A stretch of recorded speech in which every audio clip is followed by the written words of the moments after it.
कुछ सप्लीमेंट मिलते हैं जो आपके सेंट्रल नर्वस सिस्टम को की एफिशिएंसी को तेज़ करते हैं। आपके मेन जो सप्लीमेंट है ना वो ये है।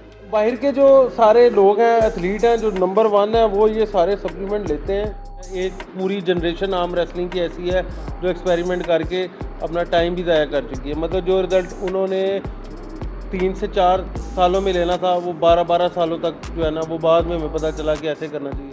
खुद आप साइंटिस्ट बनेंगे तो आप अपने डबल टाइम लग जाएगा आपको। हो सकता है उससे ज़्यादा भी लग जाए, आप वो अचीव भी ना कर सके। वो अचीव भी ना कर सके और फिर आप डीमोटिवेट हो जाए।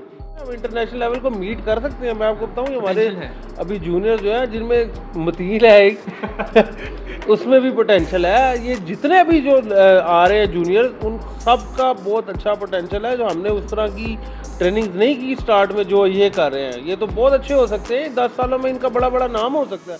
अच्छा, तो नेक्स्ट क्वेश्चन है रिलेटेड सप्लीमेंटेशन के, कि आपको कौन कौन से सप्लीमेंट्स लगते हैं कि जो होने ही चाहिए, बेसिक्स हैं, वो हर आम रेसलर को वो लेने ही चाहिए? प्रैक्टिकली देखा है और जिसका मुझे फ़ायदा हुआ है, ठीक है।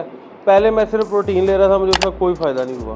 प्रोटीन का मुझे कोई फ़ायदा नहीं हुआ, ठीक है। मैं अब जो लेना शुरू किया ना, वो क्रेटीन, BCA और ओमेगा 3, कुछ सीड्स हैं वो ले रहा हूँ, और ग्लूटामाइन, ठीक है।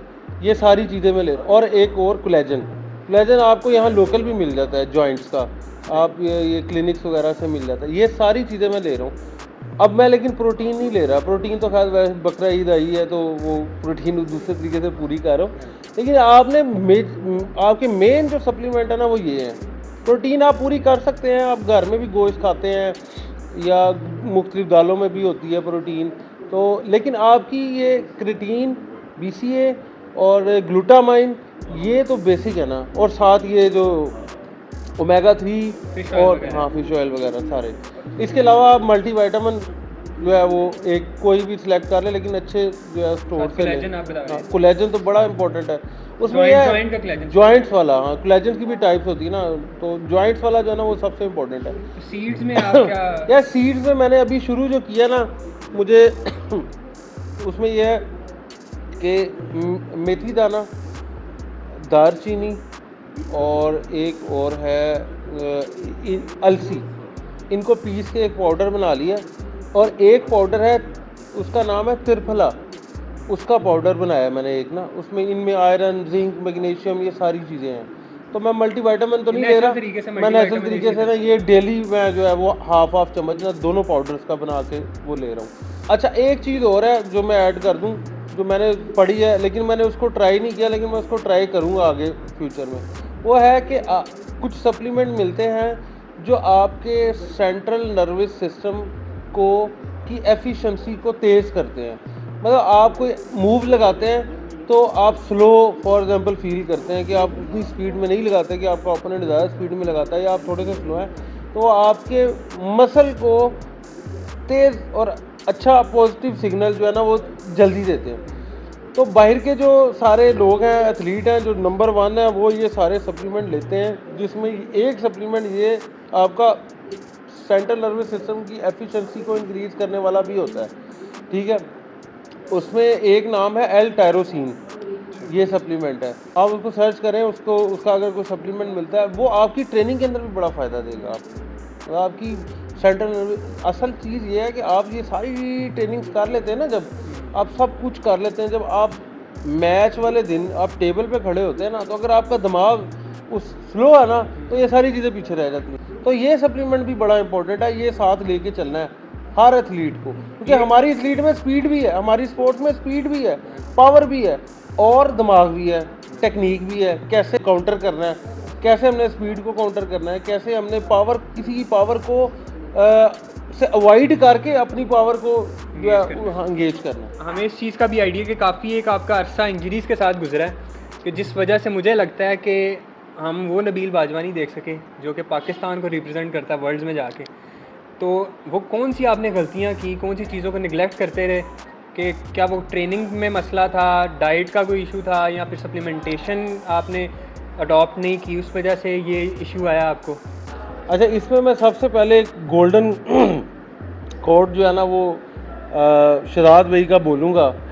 जो उन्होंने बोला तो मुझे कुछ समझ आई कि यार ये मुझे सोचना चाहिए इस पे। उन्होंने कहा कि इंजरी जो है ना वो बेसिकली आपकी वीकनेस है। तो इंजरी एक्चुअल में आपकी वीकनेस ही है कि अब क्यों होता है इंजर आपका बाजू। अब इसमें अब इसकी रीजंस भी पड़ी हैं। आपका ट्रेनिंग मेथड है, जैसे अगर आप एक्सेस ट्रेनिंग ज़्यादा कर रहे हैं, वो ये आप रेप और ये सेट और ये वेट जो आप डिसाइड करते हैं और इसकी परसेंटेज आप 70-80% से आप स्टार्ट करते हैं, तो ये इसी वजह से है कि आप इंजरी से बच सकें। आप बहुत ज़्यादा वेट फ़ौरन लिफ्ट ना करें, ठीक है। तो इंजरी में यही है कि अगर आप ज़्यादा एक्सेस ट्रेनिंग कर रहे हैं तो आपको इंजरी होगी। मतलब कि अगर आपका ऑर्गेनाइज्ड ट्रेनिंग प्लान नहीं है, पैटर्न नहीं है, उस वजह से भी आपकी इंजरी हो सकती है। उस वजह से इंजरी होगी, रेस्ट नहीं होगा, डाइट नहीं होगी अच्छी, उस वजह से भी इंजरी हो सकती है।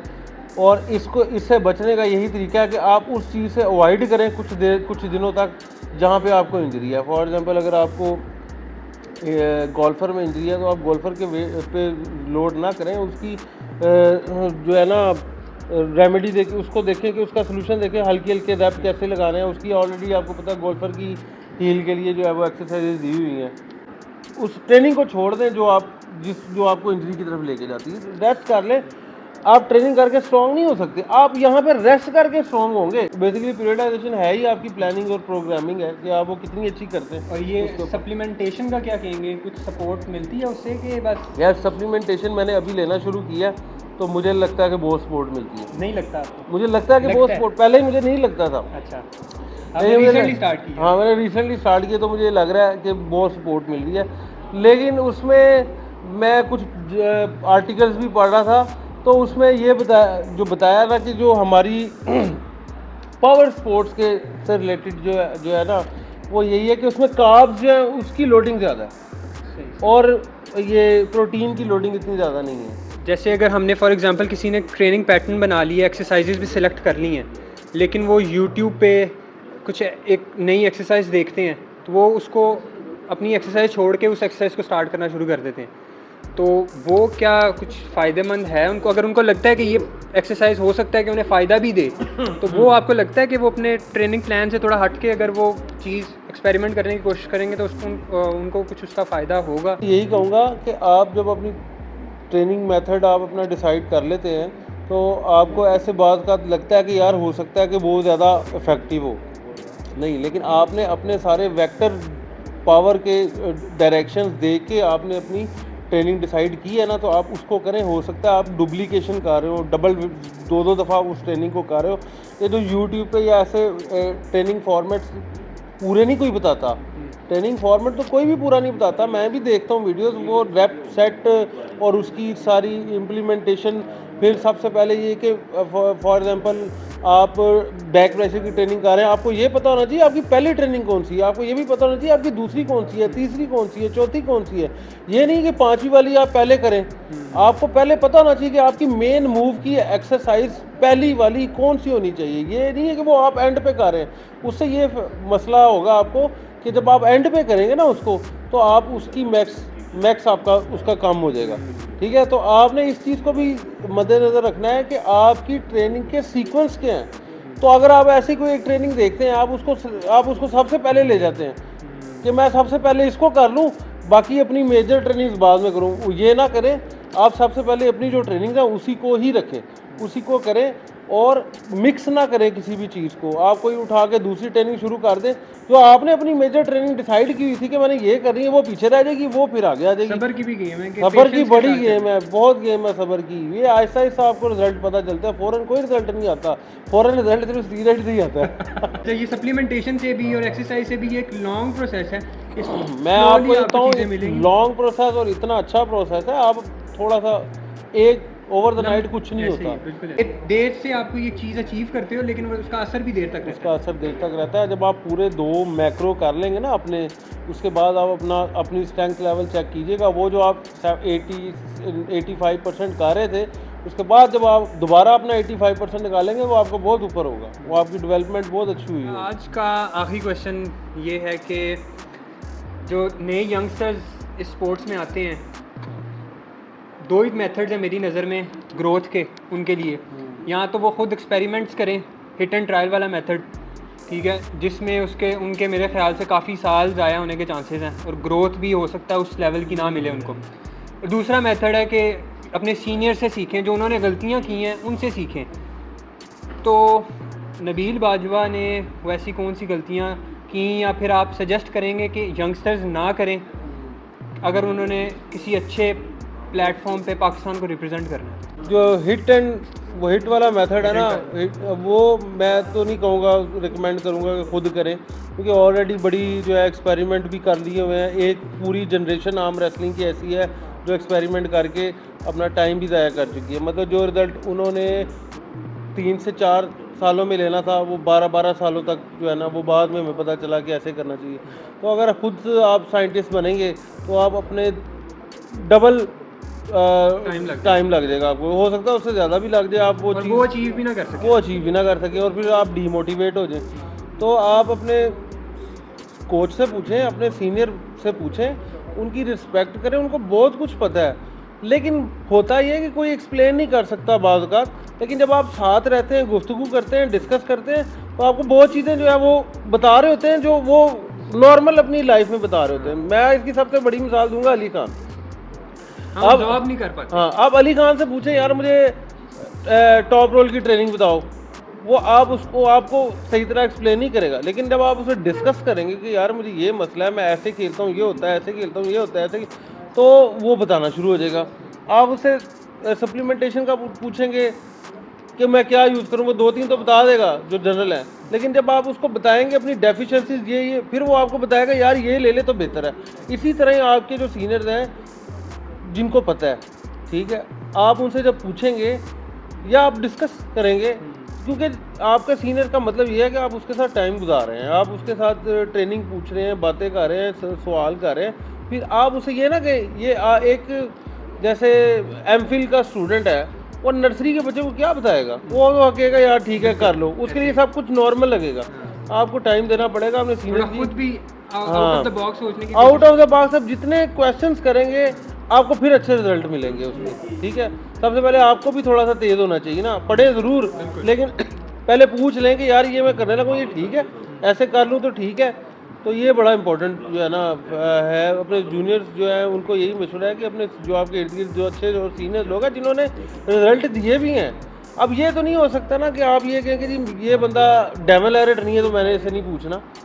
वो उसकी लाइफ और है, इसकी लाइफ और इस वजह से थी कि इसके पास वो रिसोर्सेज नहीं थे, ठीक है। लेकिन अब हम गलतियों से तो सीख सकते हाँ, हैं, इनकी गलतियों से तो कम से कम सीख सकते हैं। हम इंटरनेशनल लेवल को मीट कर सकते हैं। मैं आपको बताऊँ हमारे अभी जूनियर जो है जिनमें मतील है एक उसमें भी पोटेंशियल है। ये जितने अभी जो आ रहे हैं जूनियर, उन सब का बहुत अच्छा पोटेंशियल है। जो हमने उस तरह की ट्रेनिंग नहीं की स्टार्ट में, जो ये कर रहे हैं, ये तो बहुत अच्छे हो सकते हैं। 10 सालों में इनका बड़ा बड़ा नाम हो सकता है और इंशाल्लाह मुझे लगता है कि ये आगे जाके इंटरनेशनल लेवल को मीट करेंगे। जो ये सोचते हैं, जो मायूस होते हैं लोग कि कुछ नहीं कर सकते, ये सब कुछ कर सकते हैं।